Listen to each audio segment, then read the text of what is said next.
I was public speaking, and dude, I got up there and I like didn't know what to say. But also, if this guy is a billionaire, Yeah. to him, that's like you and I losing $25. Yeah. You know? Like, Which is still a lot. right. Perfect on this. I grabbed a Hershey's chocolate kiss, right? And I ate it. And the sugar was a lightning bolt through my body. Yeah. I was like, what is this? When I go in a casino, I get stingy. I'm like, I'm not taking out any more money, and if I do, it's only $100. And so I went in there, but I start looking around, and I know, like, it's set up to get your money, okay? And running a business is you're isolated. There isn't exactly support networks for people who took this plunge. I started to almost manage people the way he did, because it was like monkey see, monkey do. And then I realized quick, that is not it. Employees, how much stress does it to be in the retail business?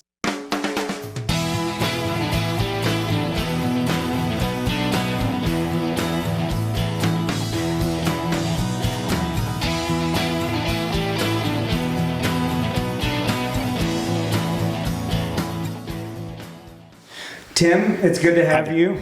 I know it's taken a bit, but here we are. No, you're good. One thing I wanted to do was kind of introduce you to anybody that's going to come in and listen to us. I want people to know what you do. Okay. And I have always been fascinated with what you do. Mm-hmm. It's so different from anything I do in the fitness world.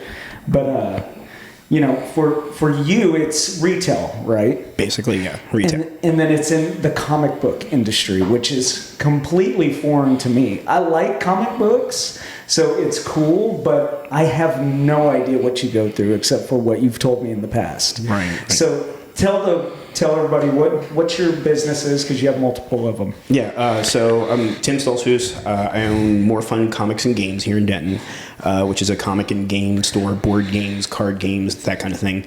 I also have a toy store that's on the square that is more general toys, lots of plush, puzzles, magic kits, Hot Wheels, that kind of thing.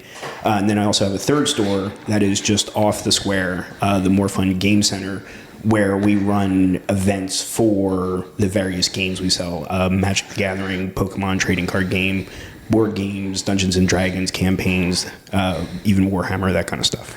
So I'm guessing you've been a comic book fan your whole life, right? Yeah, dating back to when I was like 11 or 12. Yeah. So have you always wanted to do something like this, or tell me where it began? Like, where did your business journey begin? So it started when I was when I was in high school. My mom decided when I was a junior in high school that and this is in the early 90s when baseball cards were, at their zenith. And comics were right behind them, and she thought that I needed something to do to occupy my time because I wasn't doing very well in school. We figured out why many, many years later. But so what she did is she started a comic store called Tim's Cards and Comics. Oh. And I did that for a couple of years, closed that store in January of 1994. And then worked odd jobs, never got to school because I didn't know what I wanted out of school before I went. And I moved to Texas in 96 and again worked like internet tech support for a little bit. And then went to a company that no longer exists that was a distributor for stores like mine. And the entire time I was playing games, I was, reading comics, still being a nerd. And that company that I worked at was in the underbelly of the business, like the behind the scenes, raw guts stuff. And I learned a lot through that, but it was in summer of 2000 that it was 2000 when they took me out to San Diego Comic-Con for a booth.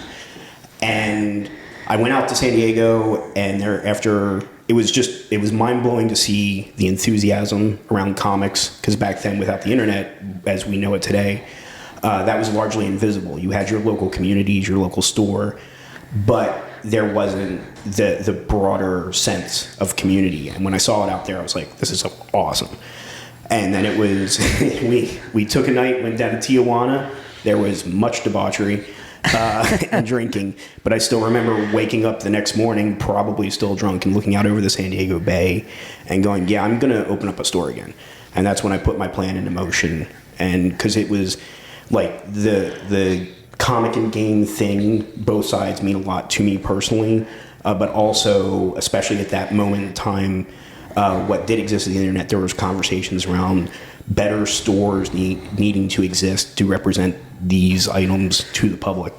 And I was just like, yeah, I'm going to put that on my shoulders and run with it. Yeah, that's awesome. So since 2000? Well, I opened More Fun in 2003. Okay. I had a plan to put together money, do research, market research, that kind of thing. And in 2003, my business partner, Keith Colvin, who I was a longtime customer of Keith's Comics down in Dallas, approached me. And he's like, we've talked about this.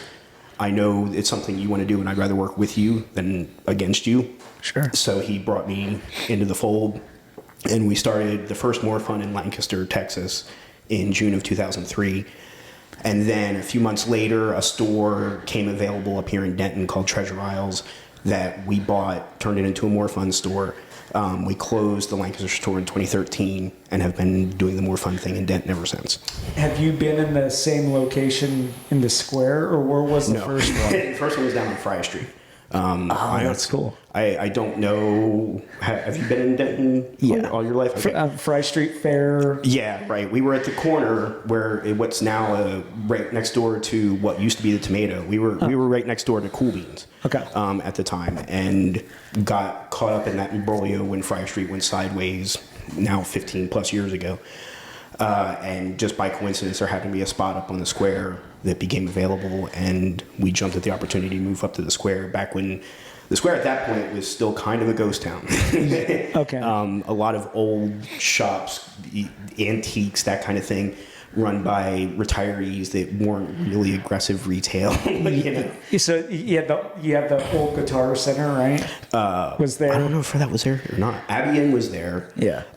We opened, the way I keep track is Oak Street Draft House opened a year after us. Okay. Yeah. Atomic Candy was like 2 years later. Okay. But there was like a thing called Courthouse Collection on the Square that was this like 65-year-old lady who was just selling to her friends and complained all the time about nobody being able to park right in front of her store and walk in. Yeah. and you know, so it's shifted a lot.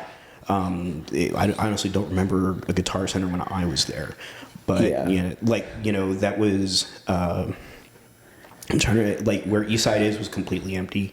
Recycled was there. Yeah. But it's obviously grown much since then. Yeah, it is.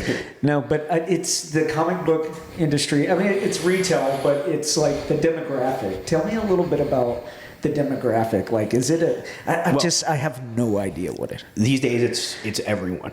There is something for everyone. People get into comics in a different way than they used to.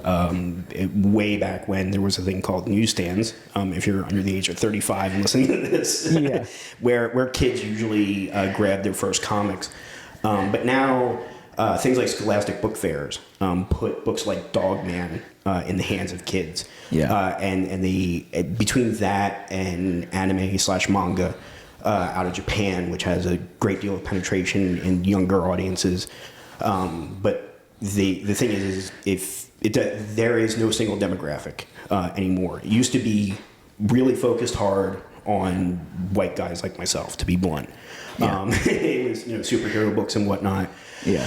But even the publishers understood, they figured it out 25, 30 years ago. Like, there needs to be more. There needs to be more accessibility. There needs to be more stories.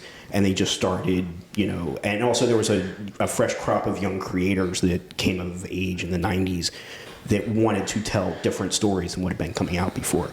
And when you combine that with the influx of manga influences, it really changed the game.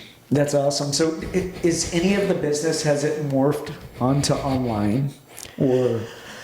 The funny part about that is, in spite of the publisher's best efforts to do so, no, not really. Oh, wow. So it's something about people coming in and going through the actual physical copies that is still attractive to. Yes. And it's not just the collectability angle, that's part of it. But reading a typical comic on a digital device is kind of a pain in the rear. Yeah. And the publishers have tried very hard to get people to buy into buying comics on digital platforms, and the market penetration just is not there. People are not interested in it. Yeah. Sorry, I don't know why I'm... No, I need to breathe. Yeah. It's fine. I'm asking you a lot of questions I probably didn't have on the sheet. No, you're good. But one of the fun, interesting things I found out recently in the last several years, there was a study done on e-readers. Yeah. And younger people actually don't buy e-readers, generally speaking. They spend all day staring at screens. Yeah. So when they want to relax, they want a book in their hands. Yeah. And they like the physical, and they like collecting those books. E-readers largely sell to an older population because you can adjust the font size. There you go. No. But yeah, the idea that young people were going to just stare at a screen all the time for all their entertainment and for their work is not a thing. Yeah. So because I'm thinking of like what I like. I'm not a huge like comic book collector, but I just it's something about going on the screen and trying to read, and I hate it. Yeah. So I need to have a physical copy. So I'm like thinking of your store, like. That sounds so much better than going online and trying to. And I just wonder if it's a thing, like people and kids going in to your store, and if it's like that is attractive to people rather than online shopping. Right, and that's in your list of prep questions. Like one of the things that kept popping into my brain was explaining that people still enjoy shopping. Yeah, they really do. The fact that larger companies and chains have made the shopping experience terrible is why people go online. If there was something interesting and fun about going to buy your toilet paper, yeah, people might be more interested in going. But one of my crystallizing moments is when I really understood that my business wasn't doomed because everybody was going online was around Black Friday. If you remember 10, 15 years ago, Black Friday started at 5, 6 in the morning, and every single store under the sun was open early, and there were lines, right? And then I don't know, this changeover started before the pandemic. The pandemic definitely accelerated the change. Yeah. But before the pandemic, it wasn't long before then that suddenly all of those sales started to disappear to online stores. And, Walmart's reporting Black Friday is down like 4% or whatever. So nobody's lining up at the stores anymore. But when you go back and think about the process, places like Walmart and Target, they made Black Friday the most miserable experience possible. Okay. You get up early, you have to fight through crowds, you might not get what you wanted. It's very negative. Yeah, it's awful. It sucks. So no wonder everybody went online to get cheap TVs when the only other option was to suffer through all that. When you create an experience that people actually enjoy, they show up, they're interested. They like the feeling of discovery when they come into a store like mine. They get to talk to a staff member who might recommend their new favorite thing, or just browsing through the shelves, finding something they never knew existed. And finding something you never knew existed is much more difficult in online shopping, especially now that it's all algorithm-based. Yeah. It's so interesting. Sorry to cut you off. It's so interesting because I'm thinking about like what I like to shop online and do, or what I like to shop online for, and then what I don't. Because there's still some things that I like to go online and shop for, and things I don't. So like my cell phones, I can shop online now, because of the experience. So that's correct. Like going into AT&T and waiting and having to deal with it, being upsold because I used to work there. Right. I'd rather just go online and do it now. And then, but certain things like shoes, I do not want to go online and buy shoes because I feel like I got to try it on, and I don't want to have to go through sending it back.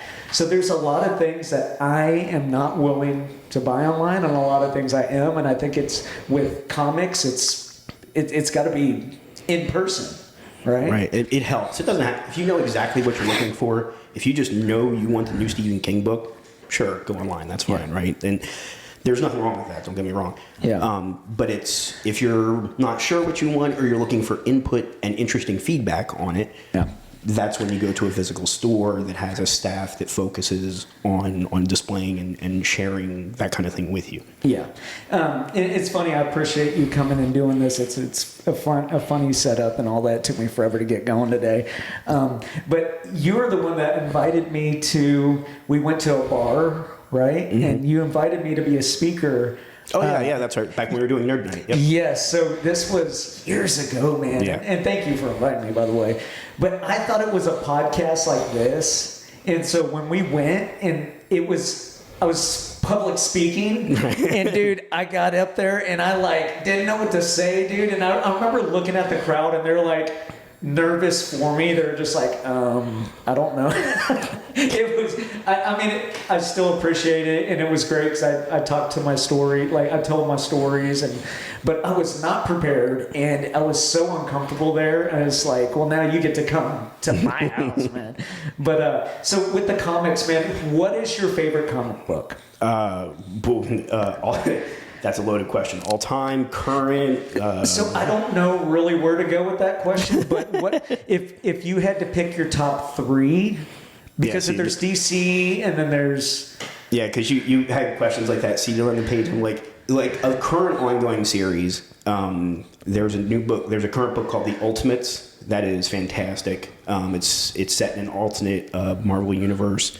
There is a current series called Transformers. There's a current Transformers comic that the guy who created Walking Dead, his company got the rights to Transformers and G.I. Joe to do a thing they call the Energon universe. Okay. And Hasbro is letting these guys just run wild with it in this little pocket universe. Yeah. And the Transformers book is phenomenal. Is it? It won Best Comic and Best Writer at the Eisners, which is the comic book Oscars last year. Oh, wow. It's more than just a fantastic robot battle comic. The tattoo on my right arm is from that I got last year. And that's awesome. And I have the signature of the artist. I met him in person. And had the tattoo already, and flew out to North Carolina to an appearance. And he's like, "Holy, you already got this?" And I'm like, "Yeah." And so I'm like, "I want you to sign my arm, and then I'm gonna go get that tattooed." That's awesome. And so yeah, Ultimates and Transformers, and then other current ongoing stuff. This is cheating. The DC Absolute universe. They started. It's the DC universe, except it's a universe where Darkseid won. Okay, big bad guy, right? And basically, he's tired of trying to take over the main DC universe. He creates an evil pocket universe, where everything's a little darker, a little weirder, but it turned out great. The books are fantastic. They're wildly creative, and they really work in taking these characters in different directions without betraying what makes them work. Is it an old school comic, or are these fairly new? Because Transformers is old school, right? Right. Well, these are all new interpretations on the characters. Like the Absolute Universe is like Superman, Batman, Wonder Woman were the three lead books, and then there's a Flash, a Green Lantern, and a Martian Manhunter book, and they're all very good. What is it about comic book stories that people get addicted to? Okay, so. When you say comic book stories, there's a difference between comic book is not a genre, right? Okay. Superhero is a genre. Crime is a genre, right? Yeah. The comic art form specifically is one of the things that I love about it is you can do things artistically in comics that you can't do in any other medium, which is why certain adaptations don't work because they don't understand that they're not just putting a comic book on the screen. They have to create something else. But when it comes to superhero stories, it also depends on which superhero you're talking about. Superman resonates largely on the themes of, just being the best person you can, doing the best thing you can. Batman resonates because, in the same ballpark that Spider-Man resonates, overcoming trauma, being good in spite of adversity, things like this. And so they're timeless themes. If you read enough fiction, this stuff pops up over and over again for a reason, because it resonates with people. So these are stories that came out of books originally. It came out of books. Oh no, right?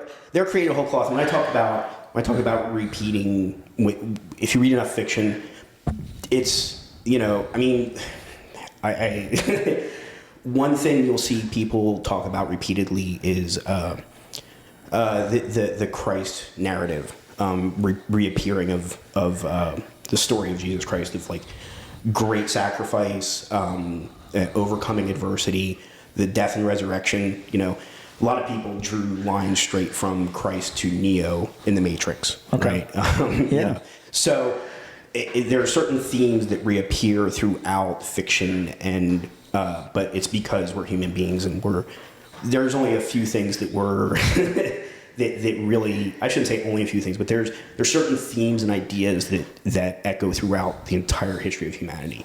And every generation, every new civilization especially, comes up with different ways to explore those themes in their art. Yeah, no. So that's why people are just drawn to comic books. So well, I keep saying comic books, but so it's the story, and then there's different art forms. There's the comic book, there's the movie, there's the book, Right. different ways of There's it. the medium. And then, so I want to know what came first. Like, did it first originate out of comic books? That like superhero stories? Yes. There's people who have said there's basically only two original American art forms: the comic book, especially the superhero comic. Yeah. Theoretically, comics existed, I think, in France before then, but the superhero is a uniquely American creation. Yeah. And the blues. Okay. The blues is also a very uniquely American creation. Yeah. That sprung from our actual society here, as opposed to being imported pieces from other cultures of people who migrated here. Yeah. So now I want to get to movies, because movies came later, right? Yeah.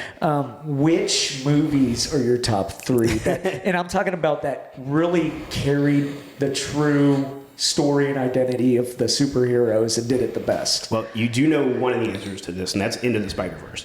I rate the superhero movies on a tier list, like most people do. If you're into games, tier lists are real common, because saying Dark Knight is better than Spider-Verse is silly.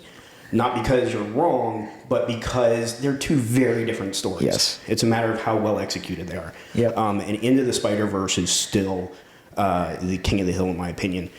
But the other S-tier movies on my list are Dark Knight, Spider-Man 2 specifically, and Black Panther. I think those Black four. Panther. Yeah. I have not seen that yet. Dude, Black Panther's phenomenal. So they did a great job turning it into a movie from the story. Yeah, and I read a bunch of Black Panther, and there's been different iterations, and it stays true to the themes and the ideas, but it does some really unique things on its own. Ryan Coogler's approach to Afrofuturism, which is a whole genre, is phenomenal. Yeah. And what he does with it and how he explores the culture while also making a kick-ass action movie. Yeah. It's great. It's crazy. And all of these movies came later, right? So your top three were more recent films. Yeah, and it's, there's a lot of the older ones that are still fun to watch, like the Tim Burton Batman stuff. Yeah, it's good, especially for its time, Yeah. My favorite comic movie from that era was Alec Baldwin's The Shadow. Oh, really? I haven't seen that. Yeah. It's very much a comic book movie as opposed to a movie trying to, but really what kicked off the modern superhero thing was Fox's X-Men, which the first one was decent.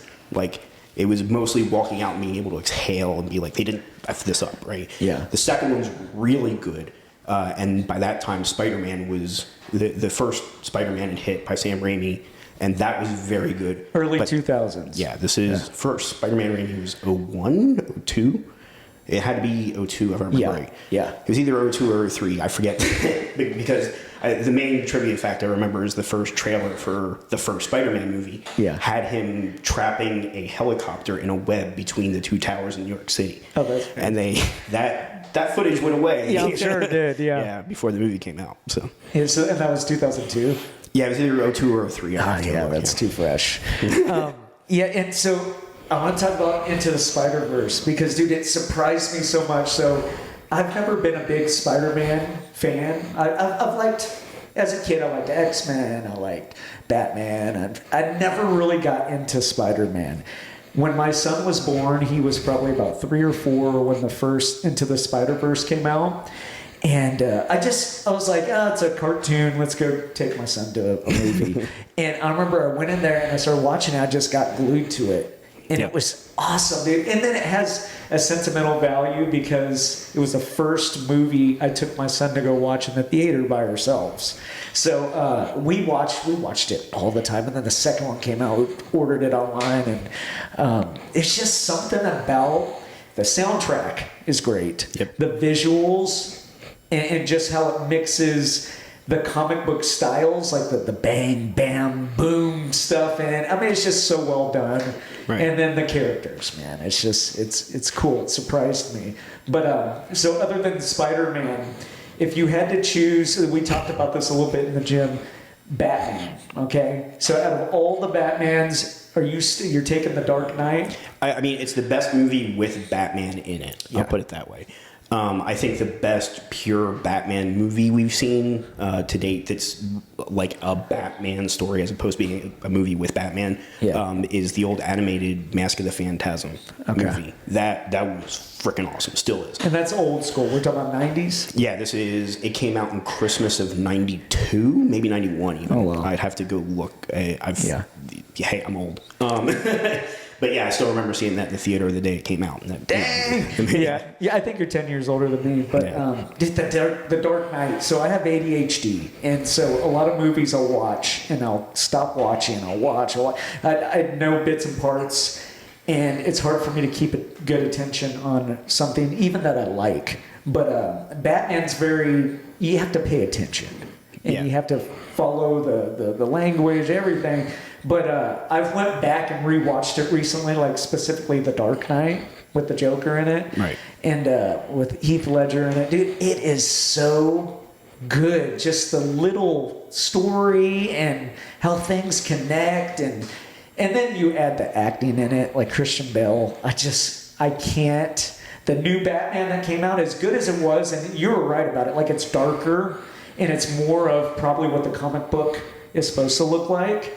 Where The Dark Knight's more of like a real life version of it. Does that make sense? Yeah, Nolan made a point of that when he's like, I didn't want anything on the screen that wasn't believable in real life. Yeah. When he did that. Yeah.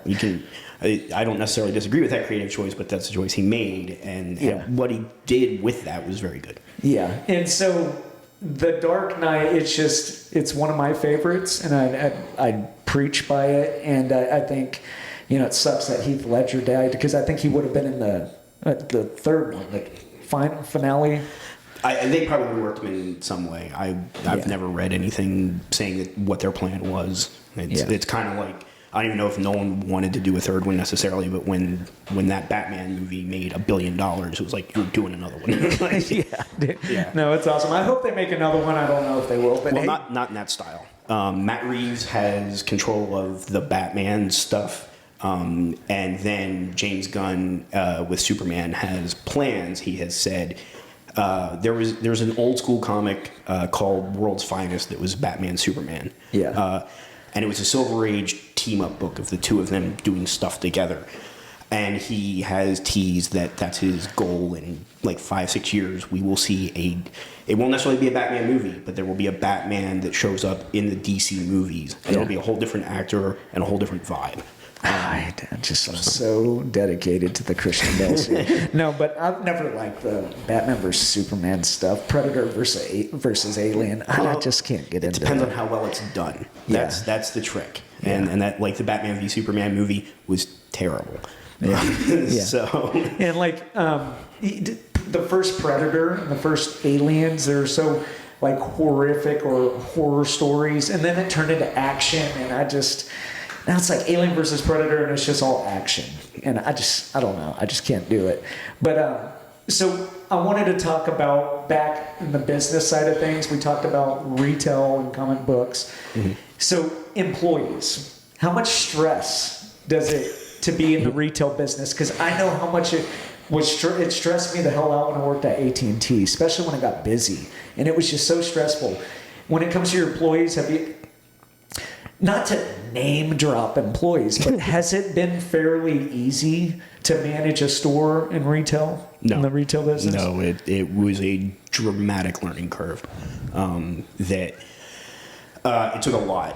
When you start up a business, it's your baby. And if you're going to get to a certain point in size and money, you have to eventually let somebody else feed the baby. Yes. And learning to do that took a lot of time and effort. It was back in, 2015, 16. I actually met someone who is a business professional down in Dallas, and we dated for a little while. But she introduced me to reading and courses on management and whatnot and how to handle people. Yeah. Since I never went to college and took business classes or anything like that, I had very little ability to understand that angle. And yeah, like I read several books on management styles. One of my favorites is a book called Radical Candor. That was written, and it's part of a podcast series and a whole lecture series now, written by a woman who worked at Google and was the head of their AdWords division for several years, and then was headhunted away from Google by Apple. Oh, wow. So she knows her stuff, and then she got tired of that and started Radical Candor, and that book was one of the key ones that I read. Oh, wow. That's cool. And so it has helped you? Like, Yeah. you noticeably saw a change in how you were able to handle the staff? And being like, look, not everybody's going to do everything the way I do it. Yeah. As long as they aren't, I don't know, punching the customers. Yeah. And as long as they aren't stealing, right? Generally, I learned I have to let people be themselves. Yeah. And express themselves to the customer, and just focus on making sure they're focused on the work that needs to be done that goes into that. And then also learning how to talk to people. It's a real challenging skill set. You read horror stories all the time about terrible managers, right? And learning how to not be that. Learning how to be someone who is strict and is like, this is what needs to get done, but don't approach it with you are worthless, why do I even have you here? Yeah. Like, you can't even do this basic task. It's like, okay, look, this seems pretty basic. Is there something you're missing? Is there something I can help you with? Yeah. Approach it like that.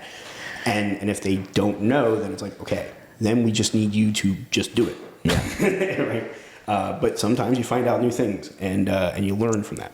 Do you manage everybody the same? No, because not everybody is the I same. love that. Neither do I. Like, I learned from my old boss. My old boss, I learned and I've said this before, I learned of what not to do. But I learned a lot too. In a way, he was my mentor in the fitness industry. But he does not manage his staff well to this day. And I'm sure he'll tell you straight up. And I always look at it and I'm like, not that I'm worried about him, but I'm just like, he's so smart at what he does, and I'm like, he's a psychologist too. Well, he went to psychology. He got his degree in psychology, so he knows what the hell he's talking about and how to manipulate. And he just has to have control over his staff, and it's not a good thing.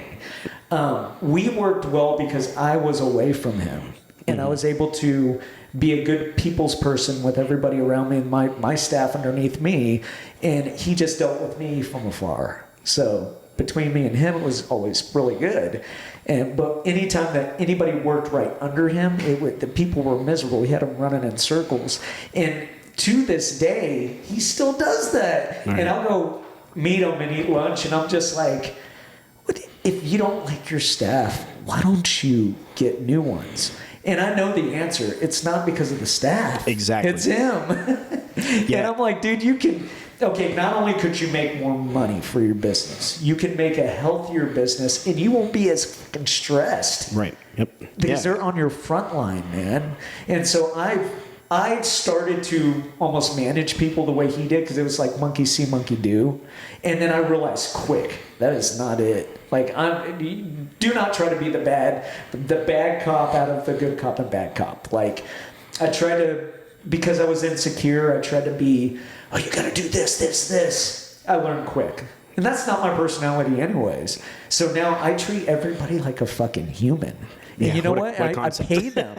I try not to undercut them. I try to make sure they always get paid. And then that way, if they're late or if they're doing something that they shouldn't be doing, I'm like, dude, come on, man. I will always overpay you than underpay you.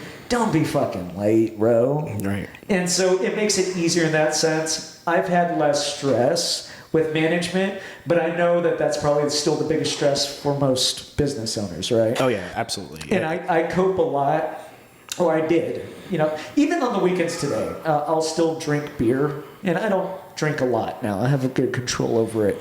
But I know that I've used substance, alcohol, to help ease my business mind.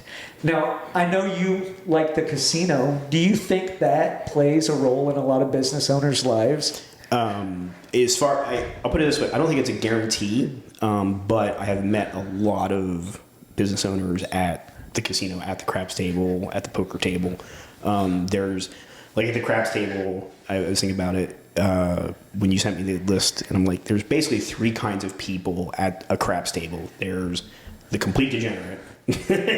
There is the retiree who's killing time, and then there's the small business owner. Yeah. Like, that's pretty much all 3 you see at the craps table. And like you brought up, a substance abuse addiction in entrepreneurs and whatnot. And the more I chewed on it, the more I'm like, I think the key thing is it's not a guarantee, but it's very typical. Because one of the things about being an entrepreneur and running a business is you're isolated. There isn't exactly support networks for people who took this plunge. And also, I fear we're getting into a world with job instability and the freaking gig economy that's forcing people to functionally become entrepreneurs with absolutely zero mental preparation for how to do it and how to handle it and the stress. And so, my point in all that is that it's very common, but it's not a guarantee either. And what you got to do is manage the. Many of us have addictive personalities. I know I do. And then it's finding ways to funnel that energy in a positive direction. Yeah. Playing games is one of them for me. But also, as you know, I love to run. Easing your mind, like getting your mind away from the daily stresses, right? But also working out the brain. Okay. There's tons of research out there now that playing games engages your brain in the same way that running on a treadmill engages your legs. Wow. Right? It keeps your offsets dementia, Alzheimer's. There's tons of research. Like if I was one of the most if a small business owner was like, what piece of advice do you have for me? I'm like, one of them would be, do you play Tetris? Start. Like, Tetris is awesome.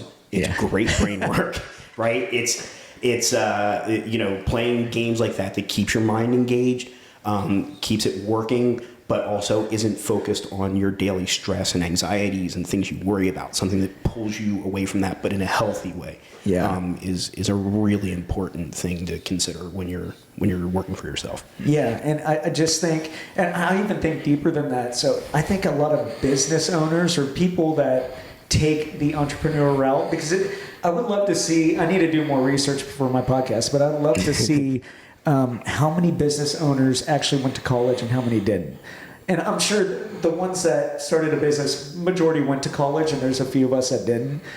I don't know the numbers behind that, but I think a lot of entrepreneurs probably were raised in a traumatic household, they're raised to accept chaos. And I talked to my sister about this on the last podcast. I think a lot of business owners need that lifestyle of a business owner or entrepreneur where it's chaos. I don't care what business you own, it's going to be a little chaos. Oh yeah, absolutely. And then it becomes your life, right? Because when you go home, you're still thinking about it. You're going to think about it no matter what. Yep. So I think it goes deeper, and I think it's just we all are a little mentally sick. Yeah, and I won't disagree with that. And it's understanding that one of the biggest things, because you're talking about dealing with staff and whatnot as well, and management styles. One thing I see in small business owners that don't succeed is a lack of self-awareness. And you have to be able to look real hard in the mirror and understand where your faults are, where you've screwed up, what you're doing wrong before you start talking to other people about what they're doing wrong. You need to make sure that you are covering your bases, but that lack of self-awareness bleeds into things like addictions, right? It leads in, drinking too much, whatever. And so because you're not being fully cognizant and aware of your moment and what you're doing and your agency in that moment and taking care of both yourself and, the business that you're running. Yeah. Well, what is it about casinos? Because I went in there, I think the last one I went in, me and Lauren went to Lake Tahoe about a year ago. And we brought the boys with us to Lake Tahoe, and they were with my sisters. And there was a casino. I'm like, let's just spend a day. We'll go there for a couple of hours while my sisters play with the kids. And so me and her went to the casino just for an hour. I brought $100. That's it. Because I'm good when I go in a casino, I get stingy. I'm like, I'm not taking out any more money. And if I do, it's only $100. And so I went in there, but I start looking around, and I know, like, it's set up to get your money, okay? There's no clocks on the wall, the lighting, the smell, the sounds, the way the machines are positioned around the doors. So somebody that knows how to gamble, that likes to gamble, what is it for you that you enjoy about a casino? It's fun. And I know that that's the short answer. It's fun. I approach gambling the same way I approach any form of entertainment. I can spend $300 on a very fancy dinner, or I can take it to the craps table. The main difference is I don't expect to get up from my dinner and get paid $150, right? At the craps table, that might happen. Yeah. I also might blow through it. And that craps is like my favorite game because there's so much going on to watch, but also it's a very social game when it's done properly at a good craps table. Is that where you throw it around? No, dice rolling. Okay. Yeah. So and there's like all these like bastardizations of craps that they've put in casinos now because they're trying to get to the absolute degenerate gambler. Yeah. Where you're sitting there like just rolling virtual dice on a screen, right? And it's like, this is not the point of the game, right? But you'll find people just sitting there. There are people that'll do that, and that is that's a bad sign if you're playing that game. To be blunt, the best reason to potentially do it is if you're at an expensive casino and the table minimum on the main craps table is too high. So you go to one of the digital ones to kind of get the same fix. Yeah. But you still want to have like a friend or two there with you so you can, do it together and have a social experience. Yeah. To me, it's entertainment that sometimes it pays off. You get paid. It scratches a certain itch of wanting a bit of a thrill of, but as long as you're responsible with the money involved. You have to be responsible. And I don't think there's anything wrong with it. But it just like with any kind of substance or addiction or anything like that, especially gambling, you have to have discipline. And normally business owners, if they're in business for longer than 3 years, they're usually pretty disciplined. Right. So that's where But also they know they're risk takers that know how to manage risk. Yeah. You have to be that at some level. And that's where, the gambling parallel plays in is that, I gambled my entire adult livelihood on selling funny books for a living, like, I'm not. What a crazy life. There's not zero risk here, but I think I can handle it. I think I can manage it, and I can turn it into something. And so that's where it's not for everybody. I'll put it that way. And it's also really important to understand because this goes for business too. Like if you're talking about gambling, like when is the game rigged against you?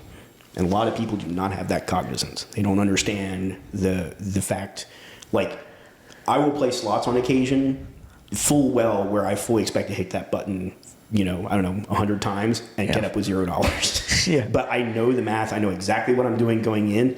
And I think a lot of people that run into problems with it never even consider that. Yeah, and it's just that because, dude, one thing I think I do well, it's kind of weird, so maybe I'm just weird, but I like to zoom out and I look at everything. Even if, like, we're at Chick-fil-A, I'm looking at, like, humans, and they're just buying this food that they're addicted to, and it's just that dopamine rush. Yeah, I know for me it is, and it's like, in a casino, people gambling, it's that dopamine rush. And if people don't understand of what it is, they'll get sucked in. And it's just, I gotta have that next dopamine hit. And a lot of things in life is about that. When you go shopping, and the advertisers, marketing is all designed to get you hit on that dopamine rush, whether it's music, all that stuff. I have a client that he gambles on the side. It's almost like a side hustle. He is super disciplined. Yeah. He shows me, he's like, I only go 2 or 3 times a month,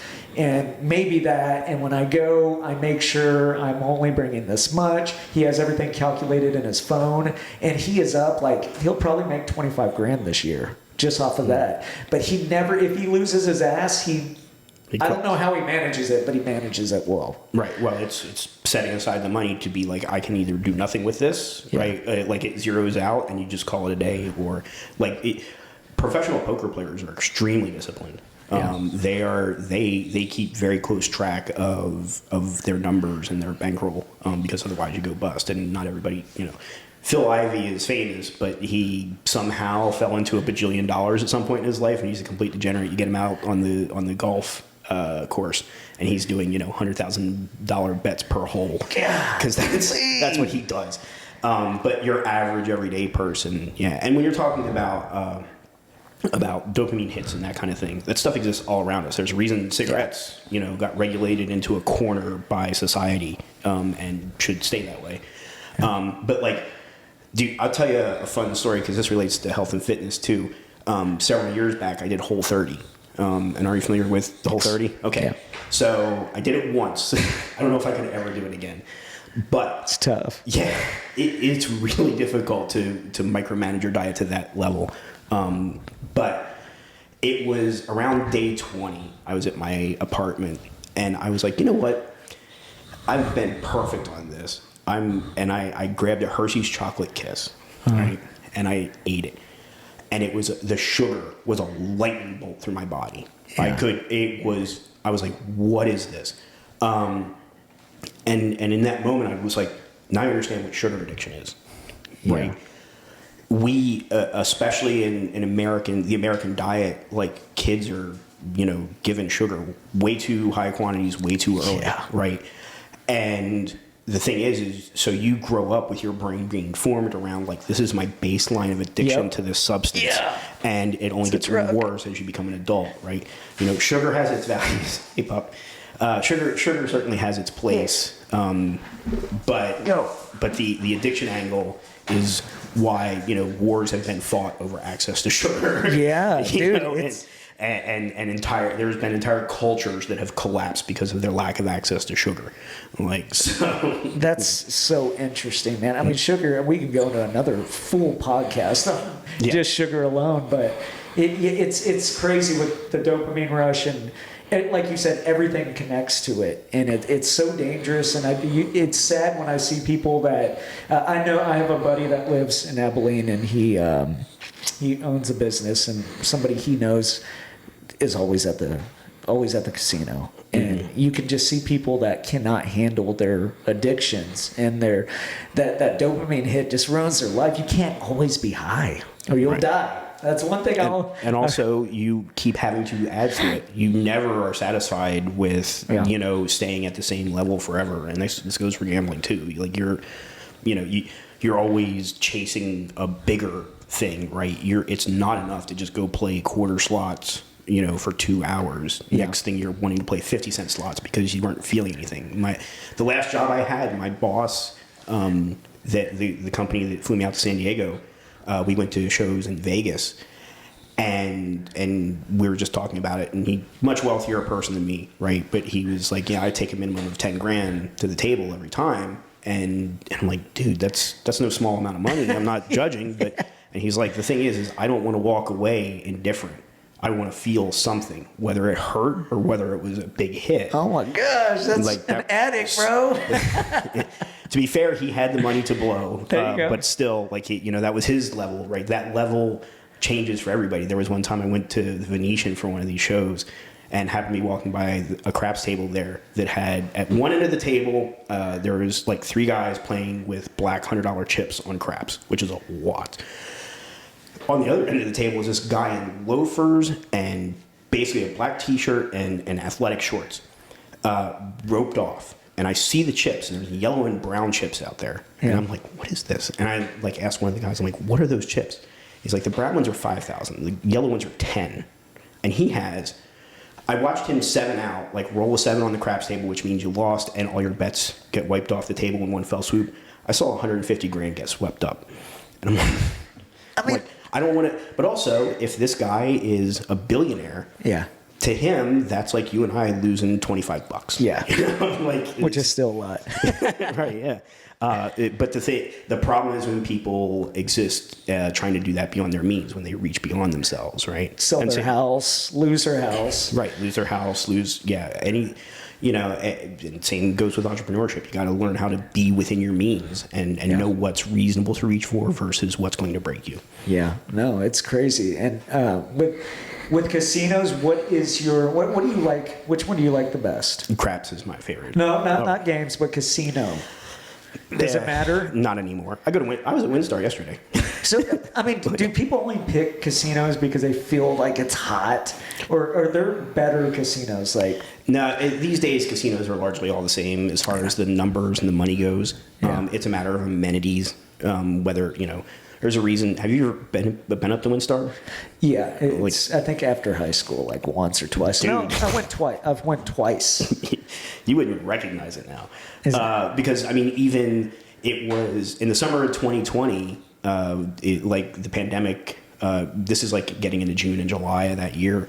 That was like my like break, right? They would offer me free hotel rooms and I'd go up there and I'd play during the day when there was hardly anybody in the casino. But when it started to get a little crowded at night, even though they were still at 50% capacity, then I just go up in my room and play video games on the TV or read a book at night, right? Tim, I love your life. But the thing is I was doing that because you couldn't go anywhere else. But also they had, at that point, going into the summer of 2020, they had 3 casino towers. They had 3 hotel towers up there, right?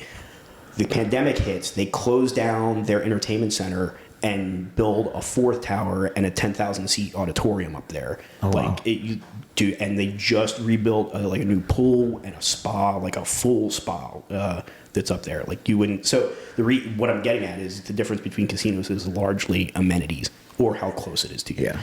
It's almost like just a hotel. Like it's just the casino is a really nice profit center that an entire you go to Vegas these days compared to what it used to be. It's these massive buildings that are pools and stuff, pool decks, all this jazz.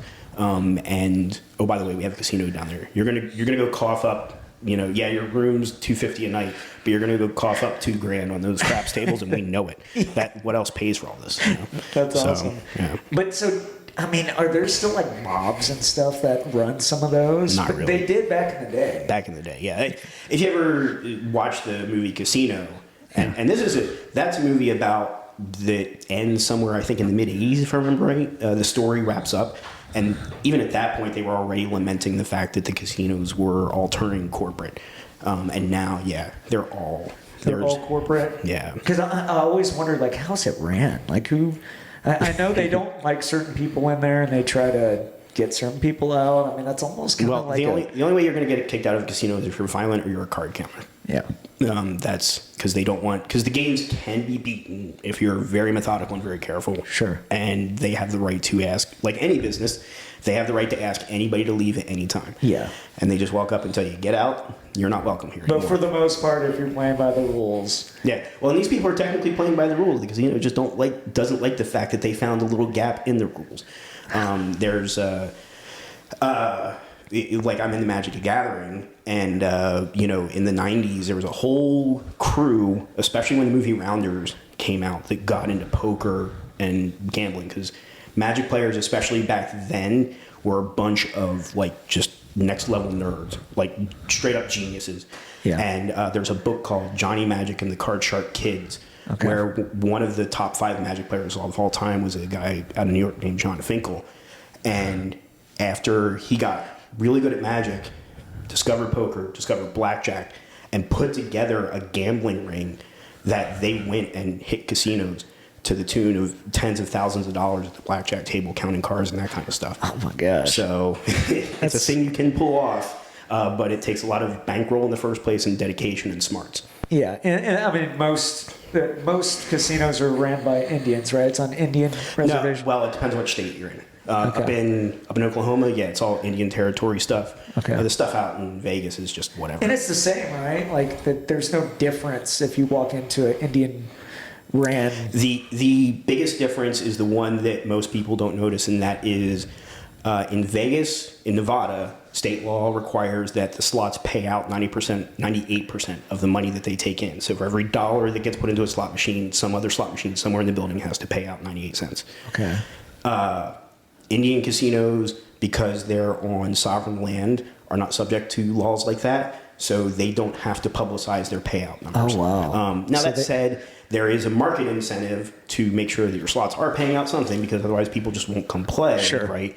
But they can nudge that number down into the high 80s and make a lot more money that way. So don't go to Indian. Well, again, know what you're getting yourself into. Yeah. I go up there and play those slots sometimes, Yeah. just for giggles. I know full well what I'm getting myself into, and if I get lucky, awesome. And if I don't, man, I had fun. Yeah. And they gave me a free room and a food coupon, hopefully. Yeah. And you got your mind off of business. Right. Yeah. But okay, it's been a long time, and I definitely want to have you back on because we could talk for another hour. And I didn't get through the whole list, but I got through the things I really wanted to learn about: comic book stuff, casinos, all that stuff. So hopefully we do this again. And Yeah, love to. I love this kind of I'm stuff. going to be talking to you every day at the gym and asking you about every new comic book movie that comes out. So That's what I'm here for. That's what I do. all right, man. Well, I appreciate having you on, and I'll see you later. Talk to you later. See you.